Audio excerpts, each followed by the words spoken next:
മുഖ്യമന്ത്രി പിണറായി വിജയനെ കണ്ട് PV അൻവർ MLA മുഖ്യമന്ത്രിയെ കണ്ട് എല്ലാ കാര്യങ്ങളും എഴുതിക്കൊടുത്തുവെന്ന് PV അൻവർ പറഞ്ഞു. ആരെ മാറ്റി നിർത്തണമെന്ന് മുഖ്യമന്ത്രിയും പാർട്ടിയും തീരുമാനിക്കും. പുഴുക്കുത്തുകൾ തുറന്നു കാണിക്കുകയാണ് ചെയ്തത്. ഒരു സഖാവെന്ന നിലയിൽ തന്റെ ഉത്തരവാദിത്തം അവസാനിച്ചെന്നും കൂടിക്കാഴ്ചയ്ക്ക് ശേഷം PV അൻവർ മാധ്യമങ്ങളോട് പറഞ്ഞു. മുഖ്യമന്ത്രിയുടെ ശ്രദ്ധയിൽ എല്ലാ കാര്യങ്ങളും എത്തിച്ചുവെന്ന് PV അൻവർ MLA പറഞ്ഞു. മുഖ്യമന്ത്രിക്ക് എല്ലാ കാര്യങ്ങളും എഴുതി നൽകിയിട്ടുണ്ട്.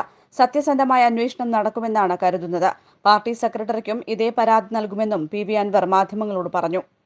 വിശദമായ ഈ സംഭവവികാസങ്ങൾ അദ്ദേഹത്തിന്റെ ശ്രദ്ധയിൽപ്പെടുത്തി കൃത്യമായി എഴുതി കൊടുക്കേണ്ട കാര്യങ്ങൾ എഴുതി കൊടുത്തു.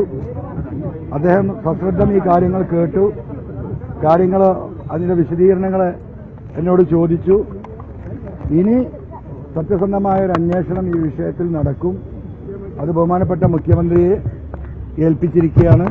ബഹുമാനപ്പെട്ട മുഖ്യമന്ത്രിക്ക് കൊടുത്തിരിക്കുന്ന അതേ പരാതി തന്നെ പാർട്ടിയുടെ സംസ്ഥാന സെക്രട്ടറി സഖാവ് ഗോവിന്ദ മാഷക്കും നൽകുന്നതാണ്.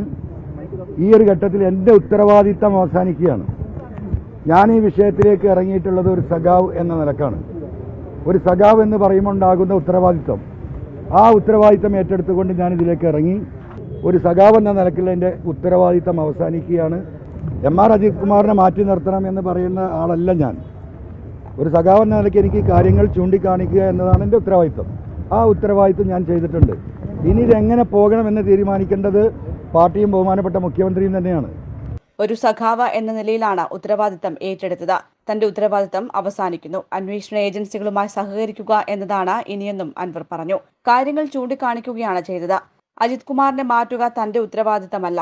ആരെ മാറ്റണമെന്ന് മുഖ്യമന്ത്രി തീരുമാനിക്കട്ടെയെന്നും PV അൻവർ MLA കൂട്ടിച്ചേർത്തു. ADGP MR അജിത് കുമാറിനെതിരെയുള്ള വെളിപ്പെടുത്തലുകൾക്ക് ശേഷമാണ് മുഖ്യമന്ത്രി പിണറായി വിജയനുമായി അൻവർ കൂടിക്കാഴ്ച നടത്തിയത്. സെക്രട്ടേറിയറ്റിലായിരുന്നു കൂടിക്കാഴ്ച. News desk, Kannur vision.